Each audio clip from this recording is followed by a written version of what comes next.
Moving on, we have reverse accounts. It's an asset. Basically, it's the inverse version of Gruno Refinery, and in NBN faction instead. Instead of you gaining credits, you're forcing the runner to lose credits. So, you know what they say about account siphon. The best part about account siphon is not the 10 credit gain. It's forcing the Corp, to lose 5 credits. Same thing here. The best thing about reverse accounts is forcing the runner to go broke. This can potentially cripple decks that once again do not rely on magnum opus or resource-based economy. Imagine a prepaid voice pad deck that doesn't have too many prepaid voice pads out. If you can bring them down to 0 credits, they'll need to click for credits before they can start playing their show gambles or even play their quality times, because they cannot play their econ events until they have a certain number of credits. So this could really buy you a lot of time against them. Where can you best use reverse accounts? Firstly, near Earth Hub, that is a no-brainer. Like all assets, there is ambient assets. They suddenly become that much stronger in Earth Hub because runners have very little incentive to face check assets in near Earth Hub because that causes them to lose valuable time. So unlike other factions, you can easily throw a reverse accounts on the board, and there is not a very high chance that the runner will run it. And even if they do, they still need to pay 3 to trash it, which means you're still forcing them to lose credits. If they don't trash it, they will lose 8 credits. So, I mean, if the next turn you advance and click to trash it, the runner loses 8 credits. It's a very powerful swing. And how can you leverage on that credit swing? It synergizes the best with offensive traces. We're looking at mid-seasons, Punitive Counter-Strike, and Shinobi, which is a very niche card but is very useful in NBN. Because the best way to trigger all of these is to trigger all of these through establishing a credit differential. The best way to do so is to keep the runner broke as opposed to making yourself rich, especially when you're firing multiple traces like Punitive and Shinobi. Keeping the runner poor means that you don't have to spend so much credits to boost the trace. Whereas even if you try to get a lot of money, if the runner is rich, you have to spend twice or even 3 times as much money as them in order to effectively trace them. So reverse accounts does that job for you, and it's pretty effective. With influence cost of 1, be prepared to see this in other factions as well. It's very deadly. Alright, moving on to the Jinteki faction. We have a piece of ice called Mamba. It's the snake eyes from Jinteki that we are finally getting to see. Basically, it's a house of knives that has been printed on ice instead of agendas, and without the once per run limit. Now, how powerful is that? Well, House of Knives is really considered the gold standard agenda, even for considering that it's a 3-1 agenda. Imagine its ability placed on an ice. That is really powerful.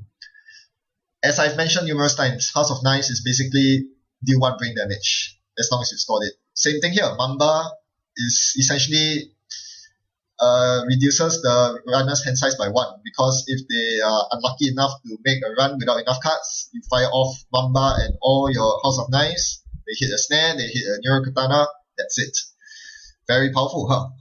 Well, you have to win the side game, which is always a problem. And you also have to watch out for Parasite, because unlike House of Knives, Mamba isn't invulnerable. A D-Res or a Parasite will result in you losing your valuable ice, and the power counters that go along with it. Because a runner cannot afford to continuously just run through this without breaking the subroutines. If you accumulate 4 or more, essentially, power counters on Mamba, it becomes nearly impossible to run, especially if you are threatening fetal AIs and snares in your deck. Consider that, with that considered, this might be best used in replicating perfection as a means of taxing ice. It could even replace Tsurugi if you think about it. Instead of 4 subroutines, you only have 2, but the strength is bumped up all the way to 4 for the same res cost. So the only problem is that it doesn't hard end the run like Tsurugi does, but it is more resilient against Parasite. So it's a good meta call if you're expecting a lot of noise to replace your Tsurugis with Mambas. Very powerful piece of ice. This will definitely see play, and it's definitely worth experimenting, whether you're playing a taxing RP deck or a flatline Jinteki deck. Very, very well designed. Kudos to the designers. Ashigaru. This has been spoiled before. It's a barrier with lots of subroutines, but it's very expensive for Jinteki Ice, costing 9 to res. So you might not see too much of this unless you can find a way to get really rich in Jinteki. RP Sandu. But it has obvious synergy in Cerebral Imaging due to the each card in HQ clause. Of course, it's pretty expensive influence-wise, 3 influence a pop. So it's still worth experimenting, but it's pretty expensive. I don't think you'll see 3 of these in a deck, maybe 1 or 2. Alright, moving on to the agenda, Jinteki agenda, Labyrinth Servers.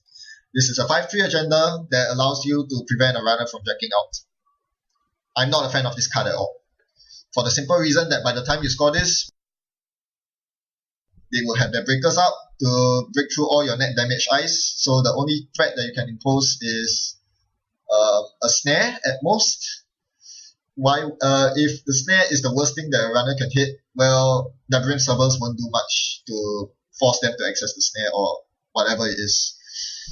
And the worst thing is that since it's a 5-3 agenda, any deck that is relying on scoring this agenda to work, like a Howler Janus Cell Portal Jank deck, is going to fall flat on its face. Especially in Jinteki faction, you simply cannot rely on scoring a 5-3 agenda. It's too difficult to score agendas in Jinteki. So, I think this agenda won't see play, especially when played side by side with one of the best, if not the best 5-3 agenda in the game. The Future Perfect, simply because it's so resilient to being stolen. I don't think the effect is good enough, or rather, the effect is decent, but it's placed on an agenda that is nearly impossible to score. If this was a 3-1, things might be different. So yeah, unfortunately, this is not going to work. Prove me wrong. Alright, finally we round up with HB. Peak Efficiency is an operation that works like Diversified Portfolio, but instead of assets in remote servers, you are being rewarded for resing ice. The more res ice there is, the more credits you gain. It's no secret that I'm not a fan of operation-based economy that requires build-up.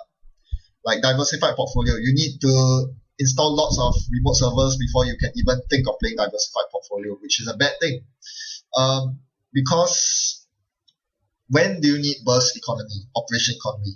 Early game. That's when you need it the most. You need that early game money to res your early ice and get things going for you. By the time you can play such cards, you probably don't need the money already. And peak efficiency is made worse because unlike Diversified Portfolio, you actually need to res your ice. Where are you going to get the money to res your ice from? Not peak efficiency, that's for sure. This card needs to be used side by side with existing economy cards like Hedge Fund and Adonis Campaign. You can't use it on its own. And I guess I can still see it being used in Glacier decks, especially those which uses cheap ice such as Nyx, Bronze and Silver, but still requires the late game money that peak efficiency can provide. So in short, I think this will see play in a very limited number of decks, because even in Glacier decks, that deck space can be better used on asset-based economy, which can pay off much earlier on. So not that good, but it can still see play. Finally, Architect. Save the best for last. This was the card that was designed by 2012 Worlds winner Jeremy Zuen. Sorry if I'm pronouncing your name wrongly. For those of you who haven't, you must check out the article that he wrote on the FFG website detailing his thought process and possible combos behind this very well designed card. It is very intriguing. I'll read out the subroutines because they are just so cool. First subroutine, the Corp looks at the top 5 cards of R&D and may install one of these cards ignoring all install costs. Second subroutine, the Corp may install a card from Archives or HQ paying all costs. So basically you get to install 2 cards. One, and look at your R&D while you're at it. How cool is that? So there are so many ways you can play around with this card. Don't forget, this does not just apply to ice. That is where the fun starts. You can install assets, upgrades, and best of all, agendas with this card. So many possibilities. as he stated on his website, on the FFG website. If the runner makes a run on the last turn, you can install an ABT or Vitruvius from your hand or your grip. Hey look, I just got a 3-2 for free. How amazing is that? So yes, this has a lot of potential for flexible play and will definitely raise the skill cap of Corps playing this game. This is definitely a must break ice because you're basically giving the Corp 2 clicks and a lot of other benefits as well. You're giving them 2 clicks to install 2 different cards. In addition, they bypass the install cost of the R&D install. They get to see the top 5 cards of R&D, which means they know what's coming up. And it basically allows them to soft tutor for a card that they need. Do they need money? Well, they'll find the Adonis and install it. Do they need to get rid of Agenda's Intent? Well, hey look, there's a Jackson Hole in the top 5 cards of R&D. Let's install that. There are lots of ways that Architect can abuse the runner. And it is a must break ice for that very reason. Being a 3-strength sentry that cannot be parasited, it's also a very good taxing ice. So suddenly the runner has to have a good way to break a 3-strength sentry. So this will definitely see play in faction or faction, I believe so, both ways, and it's definitely worth experimenting. So many possibilities with this card. Can't wait to get my hands on it. Yep, so all that said and done, I hope you're just as excited as I am on these new Corp cards, and I wish you all the best in your experimenting endeavors. I think there are going to be new windows that open up for the Corp with this new data pack. Thanks for watching. Happy net running and experimenting. Goodbye.